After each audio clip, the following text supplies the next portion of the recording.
Halo anak-anak, bagaimana kabar kalian semuanya? Hari ini adalah pertemuan pertama kita untuk mata pelajaran kimia, khususnya di kelas 12 MIPA. Nah, pada pertemuan pertama kali ini, pokok bahasan yang akan kita bahas adalah tentang sifat koligatif larutan. Nah, jadi sifat koligatif larutan ini akan kita pelajari di semester ganjil kelas 12 MIPA ini. Nah, langsung saja kita bahas tentang sifat koligatif larutan. Jadi, sebelum kita bahas tentang sifat koligatif larutan, kita harus tahu dulu apa itu pengertian dari larutan. Ini pernah saya ajari ketika kalian masih kelas 11 ya. Larutan itu apa? Nah, jadi larutan merupakan campuran homogen antara zat terlarut dan zat pelarut. Jadi, campuran homogen antara zat terlarut dan pelarut. Itulah yang dinamakan sebagai larutan. Nah, contohnya gini. Apabila kalian punya gula dan air ya, dan kalian ingin membuat larutan gula, pastinya kalian harus melarutkan gula itu ke dalam air ya. Nah, jadi kalian punya gula dan air, kalian ingin membuat larutan gula. Nah, gula ini disebut sebagai zat terlarut, karena zat terlarut itu jumlahnya lebih sedikit dibandingkan zat pelarut. Sedangkan air ya, air ini disebut sebagai pelarut karena jumlahnya lebih besar dibandingkan zat terlarut. Nah, jadi yang sebagai zat terlarut adalah gula, yang sebagai pelarut adalah air. Nah, apabila kalian ingin membuat larutan, maka gula ini kalian masukkan ke dalam air ya. Masukkan ke dalam air. Sebelumnya kalian harus sediakan gelasnya dulu ya. Bila praktikum, kalian sediakan gelas kimianya. Lalu air itu kalian masukkan ke dalam gelas kimia. Selanjutnya zat terlarutnya, gula, kalian masukkan ke dalam gelas kimia yang berisi air tadi. Nah, setelah kalian masukkan, lalu kalian aduk secara merata atau sampai homogen, karena larutan tadi adalah campuran homogen antara zat terlarut dan pelarut. Nah, jadi kalian aduk dia sampai merata, sampai homogen, atau sampai tidak dapat dibedakan antara zat terlarut dengan pelarutnya. Jadi dia teraduk sampai homogen, sampai kita tidak bisa membedakan yang mana yang gula, yang mana yang gulanya dan yang mana airnya tadi. Jadi dia tercampur mereka. Jadi tercampur secara homogen. Nah, maka setelah itu baru kita dapatkan larutan gula. Nah, seperti itu untuk larutan. Nah, larutan ini ya, dia punya sifat. Nah, namanya adalah sifat koligatif larutan. Nah, sifat koligatif larutan pengertiannya adalah sifat larutan yang bergantung pada banyaknya partikel zat terlarut dan tidak bergantung pada jenis zat terlarut. Tidak bergantung pada jenis zat terlarut. Jadi dia bergantung pada banyaknya partikel zat terlarutnya, tetapi tidak bergantung pada jenisnya. Artinya ya, jadi dia hanya bergantung pada banyaknya partikel. Semakin banyak partikel zat terlarutnya, maka sifat koligatifnya juga akan semakin besar ya, semakin besar sifatnya, atau semakin berubah nanti sifat koligatifnya. Nah, dan dia tidak bergantung pada jenis zat terlarutnya. Walaupun misalnya zat terlarutnya mau gula atau dia garam ya, dia tidak bergantung pada jenis zat terlarutnya. Yang penting dia partikel zat terlarutnya bagaimana banyaknya. Jadi dia hanya bergantung pada banyaknya jumlah partikel zat terlarutnya ini. Misalnya banyaknya gulanya ini atau banyaknya garamnya ini. Nah, jadi banyaknya zat terlarut ini yang mempengaruhi sifat koligatif larutannya. Nah, adapun sifat koligatif larutan itu terdapat 4 ya, ada 4. Sifat yang pertama adalah penurunan tekanan uap ya, sifat yang pertama. Sifat yang kedua adalah penurunan sifat yang kedua adalah kenaikan titik didih ya. Sifat yang ketiga adalah penurunan titik buku. Dan sifat yang keempat adalah tekanan osmotik. Nah, keempat sifat inilah yang dinamakan sebagai sifat koligatif larutan. Nah, jadi keempat sifat ini akan kita pelajari pada pertemuan ini. Nah, untuk lebih jelas ya, contoh dari sifat koligatif larutan ini dalam kehidupan sehari-hari itu misalkan adalah laut mati. Nah, kalian pasti tahu laut mati ya. Laut mati itu biasanya kadar garamnya ya, kadar garam air laut mati itu biasanya tinggi. Nah, karena kadar garam air laut mati ini tinggi, maka air laut mati ini sukar untuk menguap. Karena kadar garamnya yang tinggi tadi, dia sukar untuk menguap. Ini adalah contoh pengaplikasian dari penurunan tekanan uap. Nah, contoh lain misalnya adalah zat anti beku pada radiator mobil ya, pada air radiator mobil. Nah, zat anti beku pada air radiator mobil ini adalah etilen glikol ya, namanya adalah etilen glikol. Atau rumus kimianya C2H4OH 2 kali, etilen glikol. Nah, jadi zat anti beku ini digunakan pada air radiator mobil dengan harapan agar air radiator mobil itu ya, jadi titik beku pada air radiator mobil itu akan menurun ya.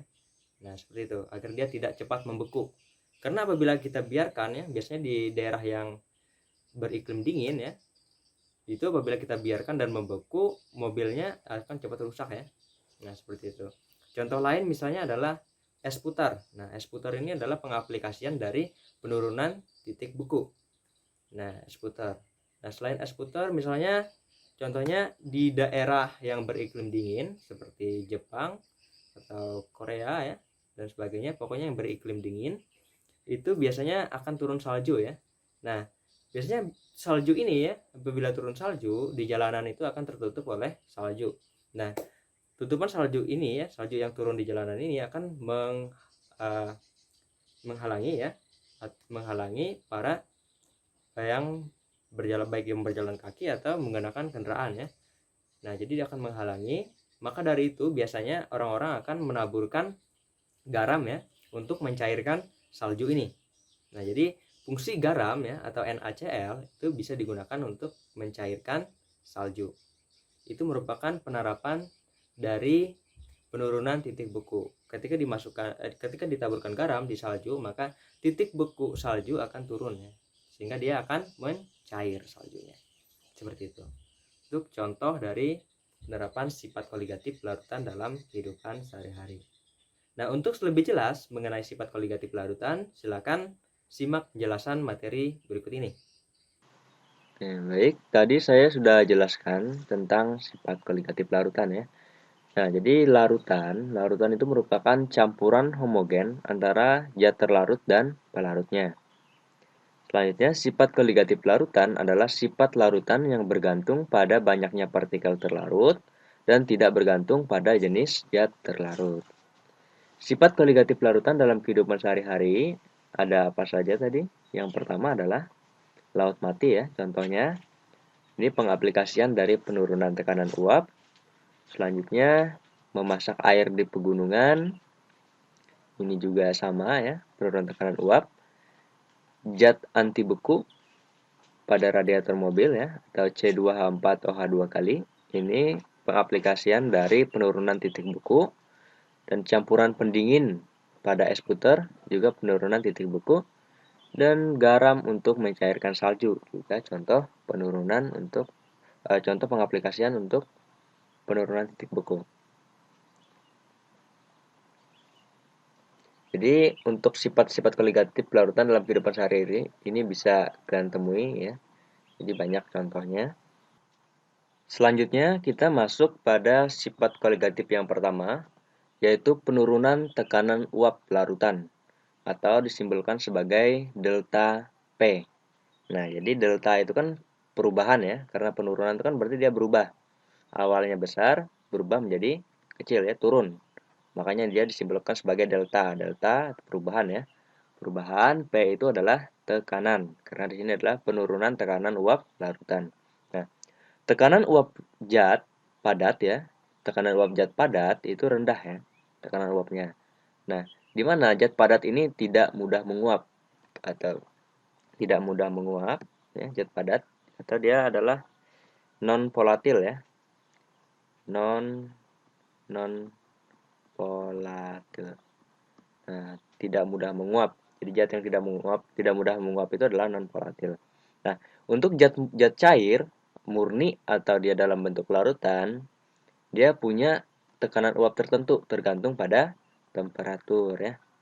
Temperatur ini adalah T ya, suhu. Temperatur atau suhu. Jadi dia bergantung pada temperatur atau suhunya. Maka dia akan mempunyai tekanan uap tertentu. Jadi apabila kita gambarkan ya sebuah diagram 3 fasa ya.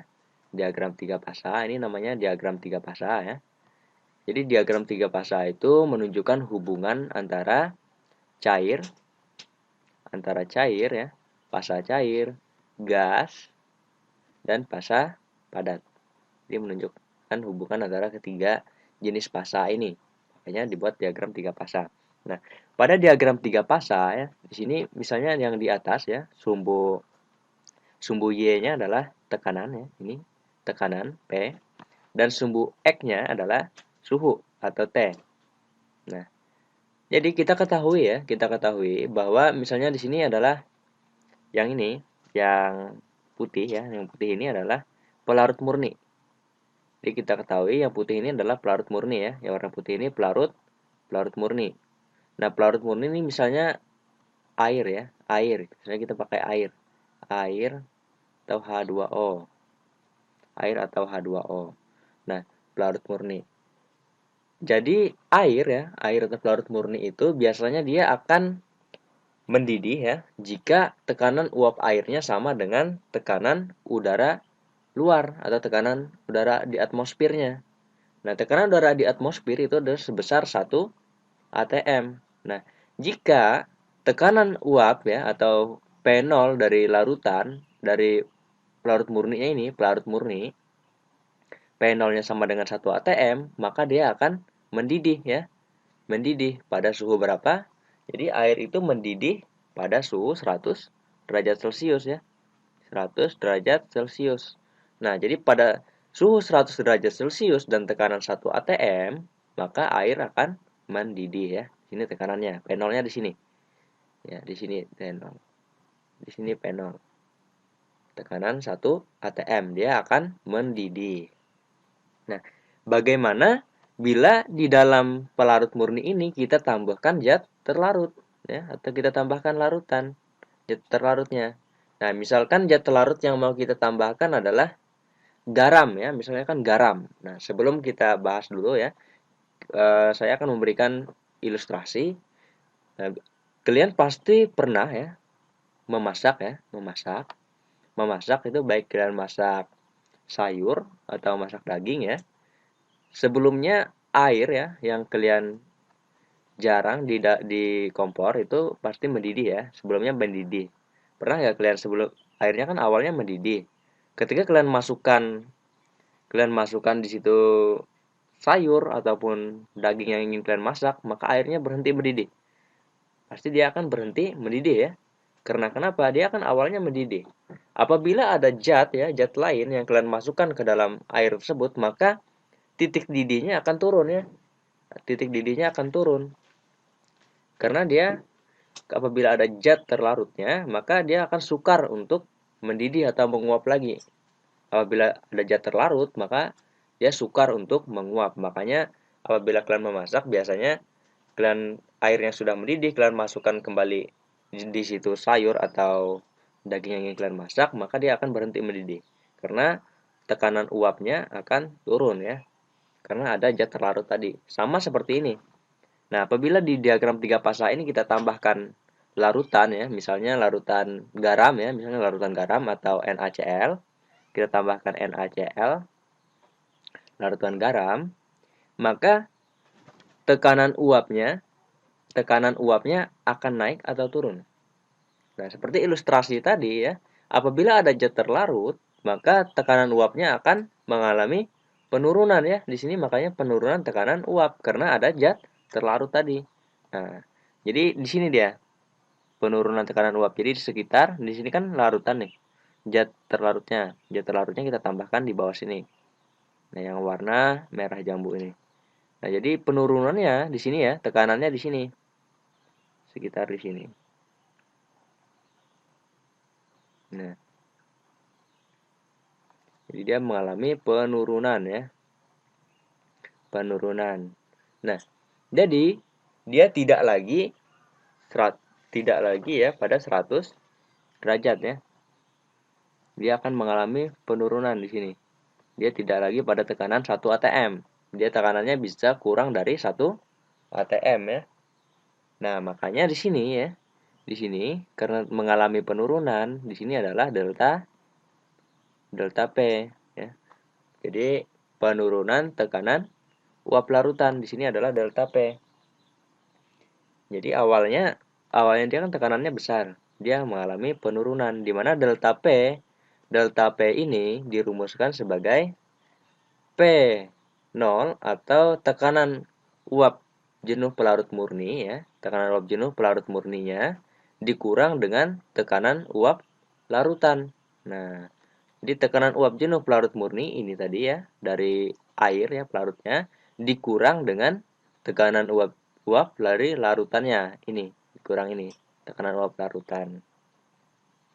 Nah, makanya dia adalah delta P. Ya. Jadi yang besar adalah tekanan uap jenuh pelarut murninya, ini besar ya. Dikurang dengan tekanan uap larutannya, ini yang kecil. Nah, apabila seperti itu, maka delta P ini nilainya adalah positif ya. Nilainya positif. Oke. Nah, jadi seperti itu.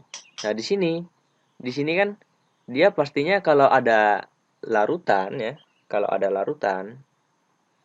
larutan pastinya suhunya ya atau temperaturnya itu tidak lagi 100 derajat ya.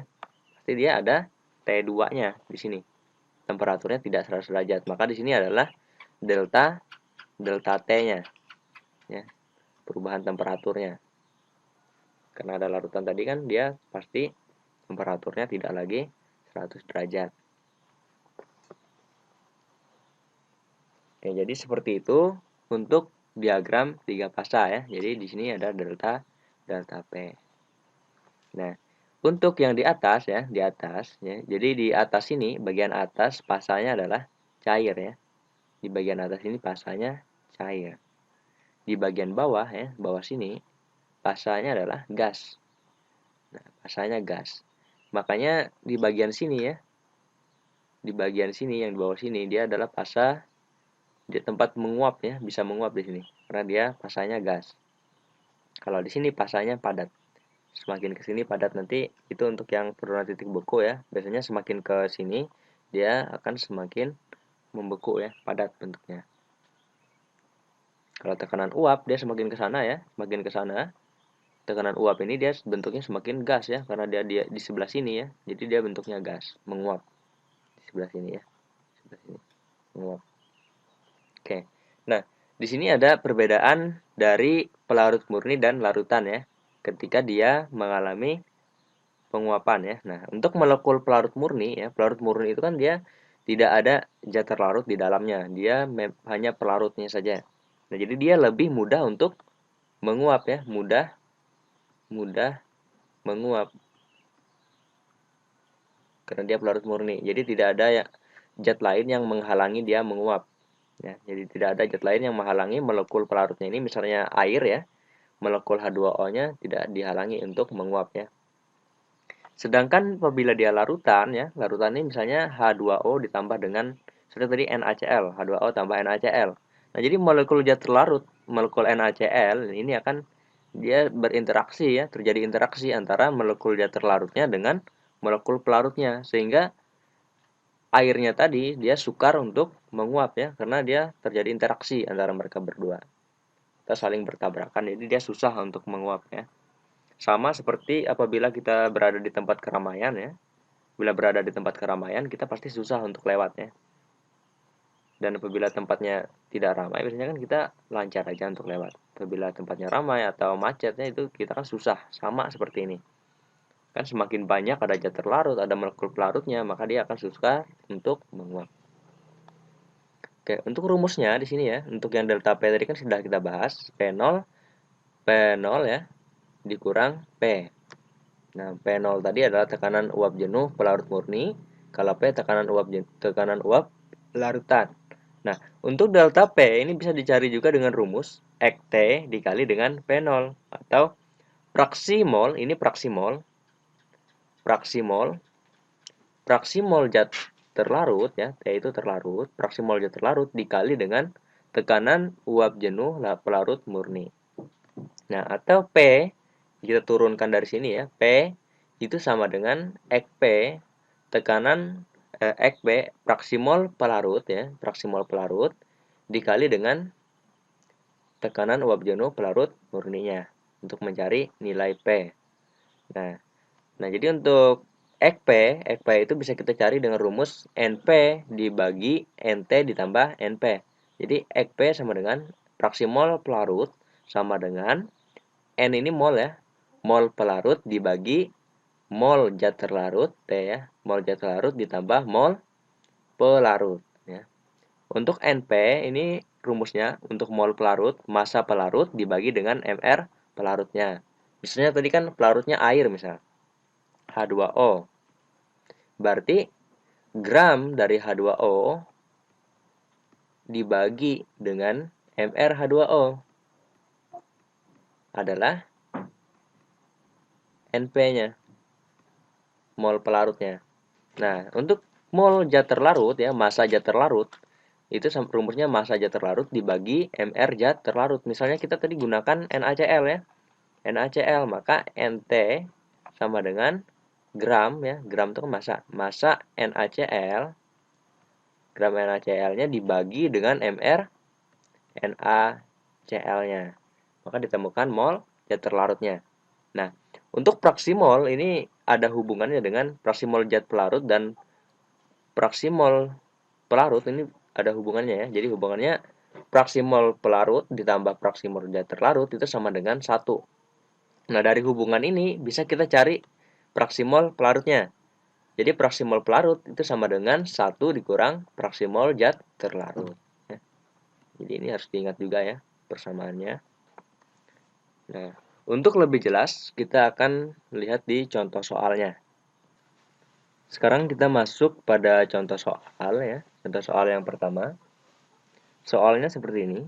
Tentukan tekanan uap jenuh pada larutan yang mengandung 12% massa urea CO NH2 2 kali. Jika diketahui tekanan uap jenuh air pada suhu 30 derajat Celcius sama dengan 31,82 mmHg. Nah, jadi apabila ada soal seperti ini ya, tentukan tekanan uap jenuh. Berarti tekanan uap jenuh. Kalau tekanan uap jenuh yang ditanyakan adalah P-nya ya. P. Berarti yang ditanyakan adalah P. Kalau tentukan tekanan uap jenuh pada larutan. Berarti P dari ureanya ini yang ditanyakan. Nah, bila ditanyakan adalah tentukan penurunan tekanan uap jenuh, maka yang ditanya adalah delta P. Kalau seperti ini yang ditanya adalah P-nya. Nah, untuk mencari ini ya, kita tulis jawab dulu. Jawab. Nah, jadi di sini kan pada larutan yang mengandung 12% massa urea. Nah, jadi dalam larutan itu ya, kalau dia di sini 12% ya, berarti larutannya itu adalah 100%. Ya. Jadi larutan itu biasanya 100%. Nah, berarti dalam 100% 100% atau 100 gram ya. Dalam 100% atau 100 gram larutan. Dan kalau 100 gram larutan itu terdapat massa urea 12% ya. Jadi massa urea itu sama dengan 12%. Massa urea 12%. Nah, massa urea 12% ini kita cari gramnya. Caranya adalah 12 ya, 12%. 12% itu kan 12 per 100 ya. 12 per 100 dikali 12 per 100 dikali 100 gram. Kita mau merubahnya dalam bentuk gram. Ini 100-nya kita coret ya, gramnya tetap. Berarti sama dengan 12 gram. Nah, jadi ada 12 gram urea. Nah, selanjutnya, ini kan kita sudah dapat masanya. Kita cari molnya. Mol urea atau N. Urea ini kan zat terlarut, berarti NT sama dengan mol urea. sama dengan gram urea dibagi dengan gram urea dibagi dengan mr urea ya. Gram urea dibagi mr urea sama dengan gram itu berapa? 12 gram ya. 12 gram dibagi mr urea, ini bisa dicari ya mr-nya berapa. Mr urea itu adalah 60 gram per mol ya. 60 gram per mol. Nah, jadi ini kalau kita hitung ya 12 dibagi 60 hasilnya adalah 0,22 mol. Nah, NT-nya sudah dapat. Selanjutnya kita cari massa air ya. Massa air. Massa pelarutnya tadi, massa air atau pelarut ya. Atau pelarut. Pelarut. Nah, kan pelarutnya air. Sama dengan ini gampang ya. Karena tadi kan dia 100% ya. 100% dan ureanya 12%. Jadi untuk mengetahui massa airnya berapa, tinggal 100 dikurang 12 ya. Kan kita anggap airnya adalah 100 gram ya. Larutannya 100 gram, berarti 100 gram dikurang 12 gram. Hasilnya adalah 88 gram. Nah, jadi airnya adalah 88 gram, sisanya dari urea tadi ya. 100 kurang 12, 88 gram. Selanjutnya kita cari NP. NP atau mol air. Air. Nah, ini sama dengan gram air atau H2O dibagi mR H2O. Gram H2O itu berapa? 88 dibagi mR H2O itu adalah 18 gram per mol. Hasilnya adalah 4,89 mol. 4,89 mol. Nah, kita sudah dapat NT dan MP-nya. Nah, kalau seperti itu, sekarang kita cari fraksi molnya. Kita cari fraksi molnya. Kita cari fraksi molnya. Fraksi mol. Nah, fraksi mol dari pelarutnya. Kita cari fraksi mol dari pelarut ya. Karena P itu ya, tekanan uap jenuhnya itu sama dengan fraksi mol dikali ini ya rumusnya. P sama dengan fraksi mol pelarut dikali P0. Ini ya. Berarti kita cari EKP-nya lagi. EKP itu sama dengan NP dibagi NP ditambah NT. Nah, sama dengan NP-nya berapa? NP-nya 4,89 gram. Dibagi NP-nya 4,89 gram ditambah 0. Oh, ini salah ya. Ini mol. 4,89 mol. 4,89 mol. Ditambah 0,2 mol. Ya, ini mol.